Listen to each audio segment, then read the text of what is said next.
This I-Corps presentation video is going to focus in on procedure codes and examinations. The assumption is that you've already reviewed the diagnosis code video.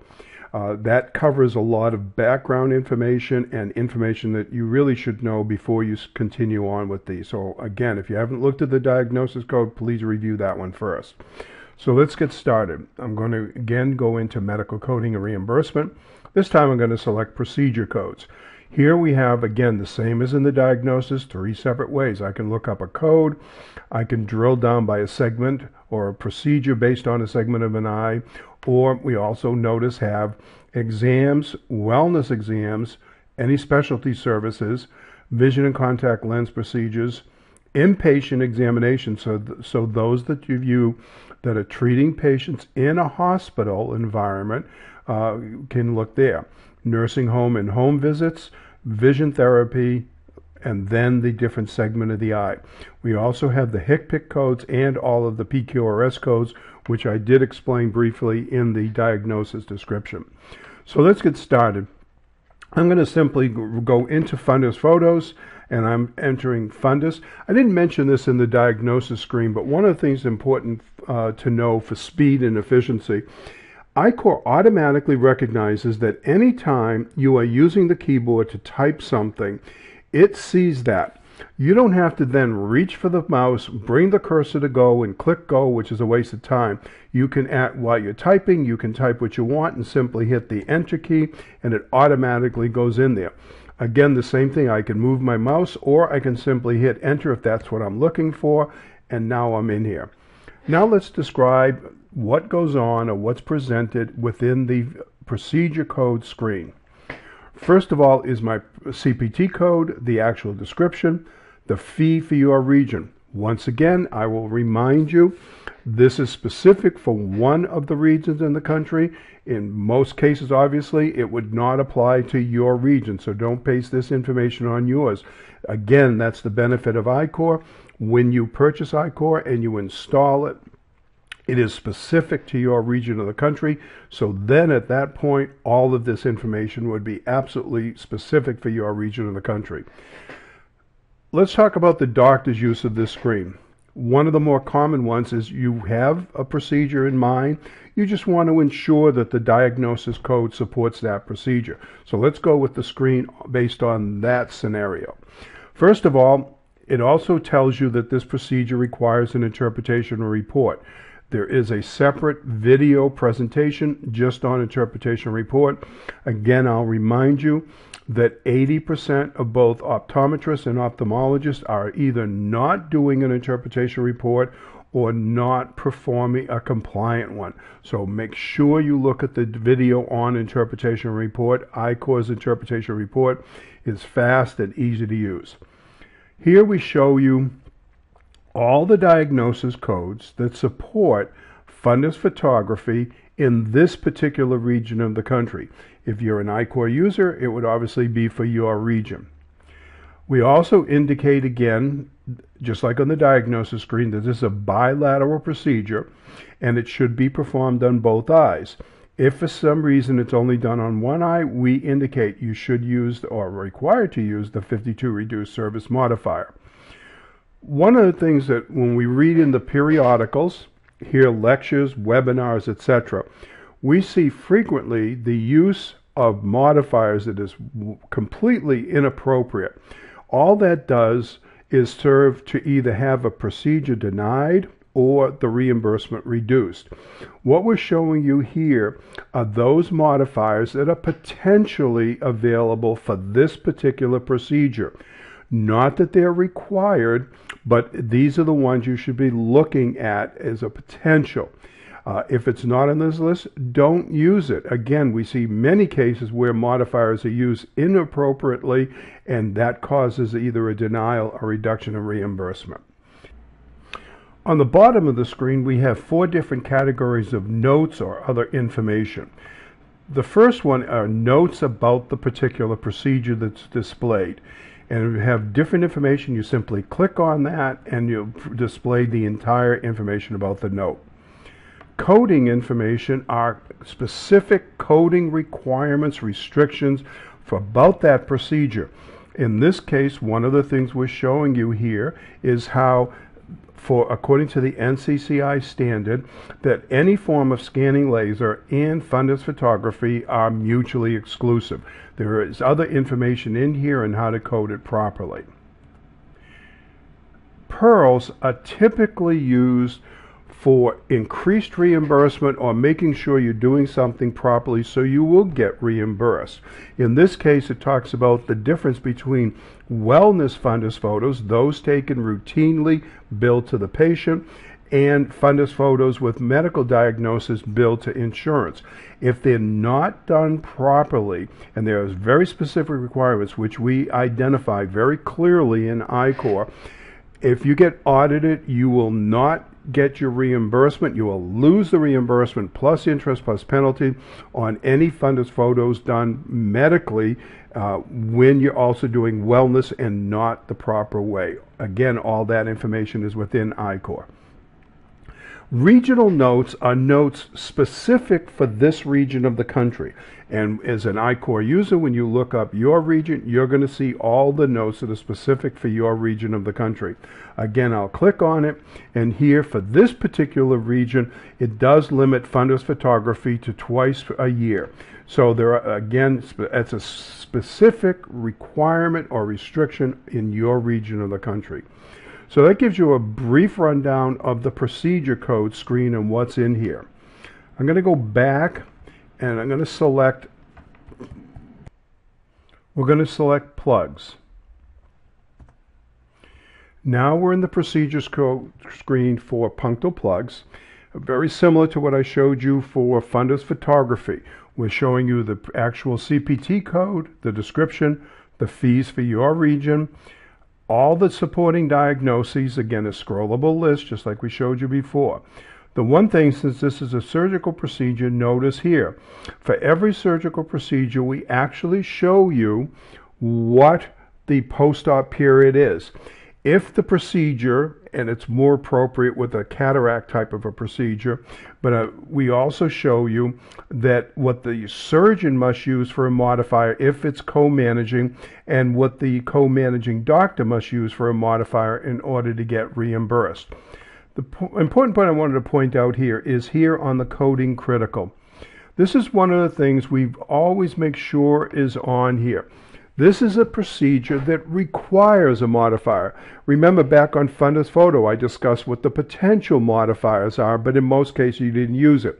But in any time a modifier is required, we're going to show you what the modifiers are that are appropriate. And here we're showing you for Medicare, use the E1 through E4 lid modifiers, and for most private insurance, use the RT and LT modifiers. So that gives you a brief rundown of the procedure code screens. Let's go back a step and go into exams. One of the things we provide you with is Exam Advisor. Here we're showing you all the exam types with the fees for your region. So you can compare this. For some doctors really want to make a comparison about what the different fees are for the different exam types. One of the usages of this screen is simply where if you have a particular exam type, let's say it's comprehensive, you select that and I-Corps will recommend the appropriate exam types that you would use. So I can see what would be intermediate, what would be comprehensive. I'm going to now go in and show you what's actually within the exam requirements. So I'm selecting a comprehensive exam, an established patient for the 92,000 ophthalmic exam. So here we have all the requirements. Here is my actual description, and this does apply for medical.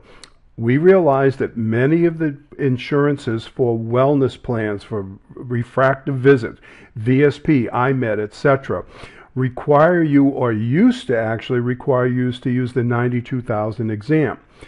This is the medical definition. So when this is being used for a medical diagnosis, here is the fee for this particular region. Since it's an ophthalmic exam, it does require a diagnosis, which is typically ophthalmic, and here we show you all the diagnosis codes that support an ophthalmic exam against specific in your region. Here we're showing you the specific eye exam requirements. This is one of the things you have to be very, very careful about, especially with EHR reporting.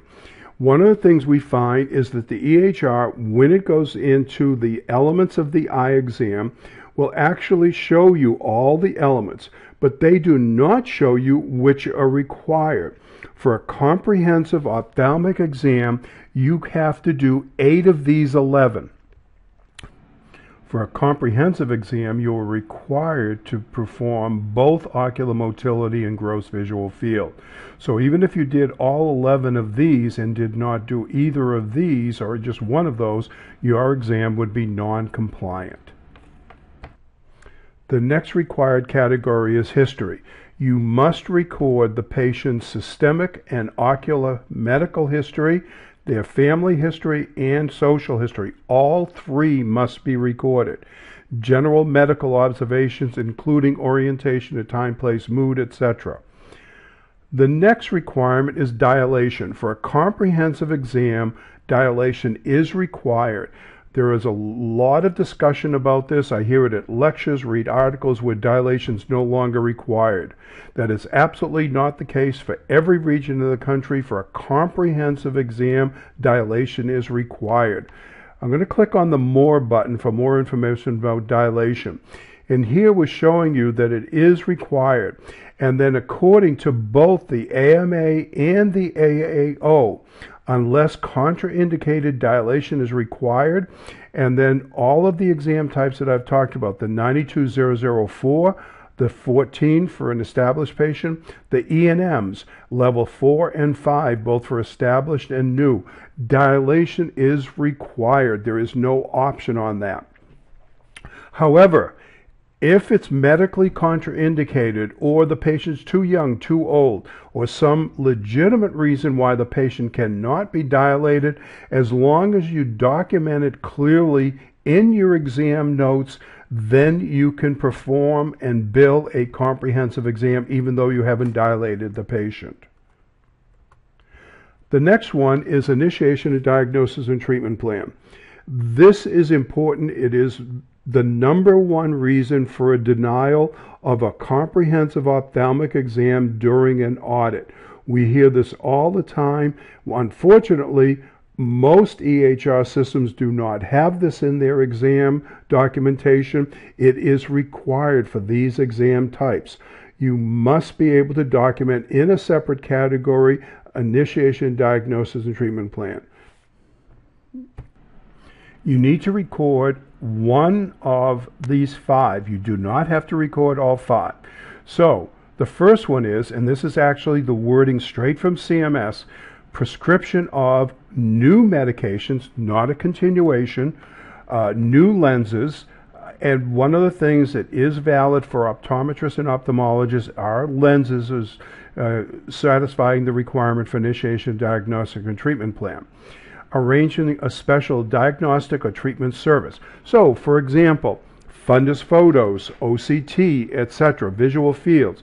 Anytime you're doing that, you categorize that or describe it in this category.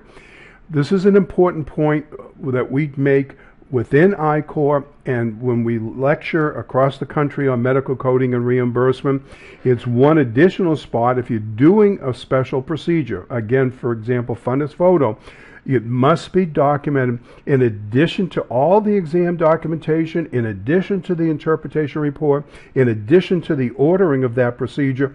It must also be documented under initiation of diagnostic and treatment plan if that's the one you're using. I'm going to skip down to consultation. That's actually the description within the CMS documentation. Consultations have been banned for years. However, referrals do work. So if you find somebody with a serious retinal issue and you refer to a retinal specialist, that will count as documented under initiation of diagnostic and treatment plan. Very important category. Again, I will repeat this.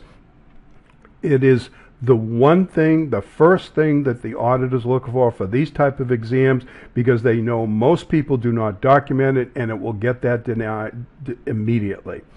And then one final tip is whether it's paper or electronic, an auditor will not take your word for it if they can't read something in paper or if it's just not there.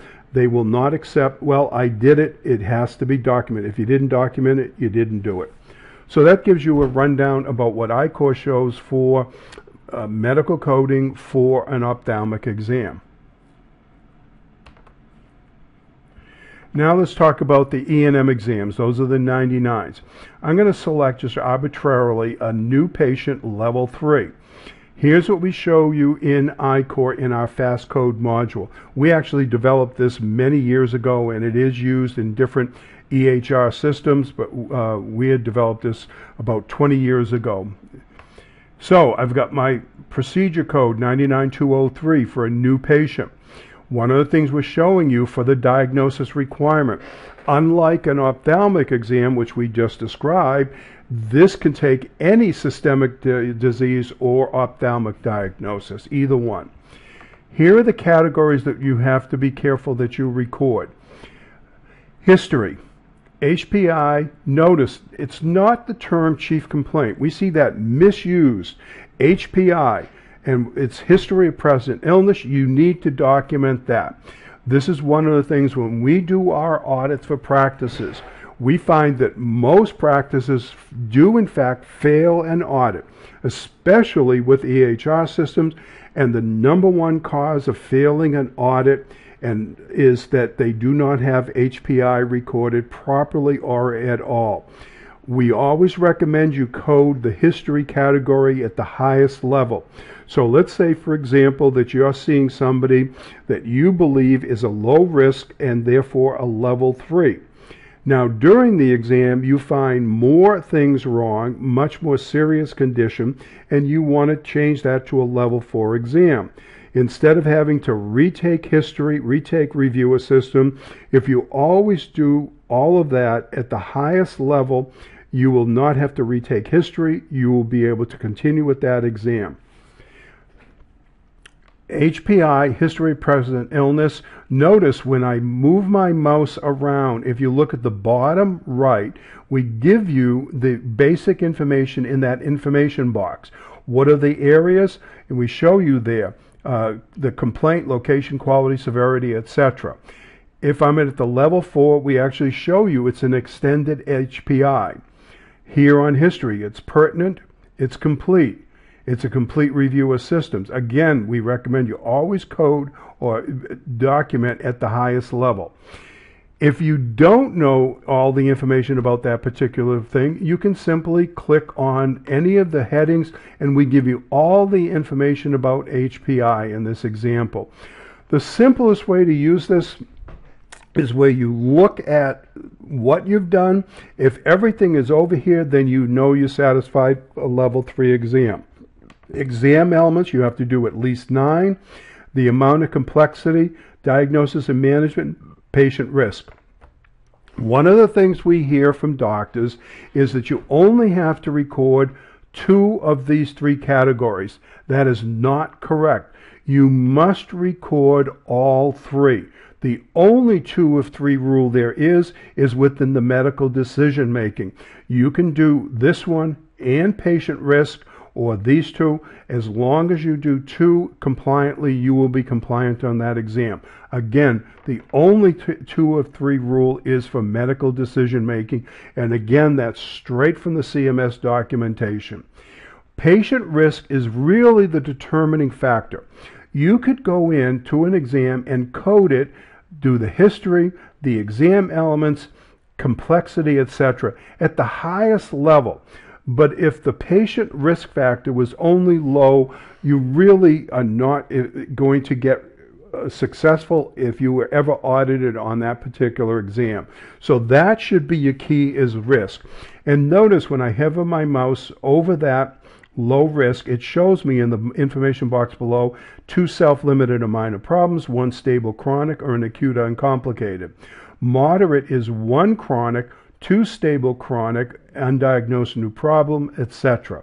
So, for example, if you start with a patient and it's 1 stable chronic condition, for example, macular puckering. And that's all the patient has, but now later on another one is determined. Let's say it's a cataract that's not progressing, then they're stable. That's too stable. That is a moderate risk, which when you do everything here, it does satisfy a level 4 exam. We also show you face-to-face time. It does stand on its own. You have to be very careful, and we tell you specifically what documentation requirements are. They are very specific. That is hard to justify, but it is part of the E&M exam requirements. And with that, we're done on the procedure codes and the eye exam. Again, if you have any questions, you can contact us for further information. I would recommend that the next step is when you have time to go into the interpretation report. That concludes this presentation. For more information about I-Core, I would suggest you call us toll-free at 888-866-5367 or email us at info@icore.com. And thank you for your attention.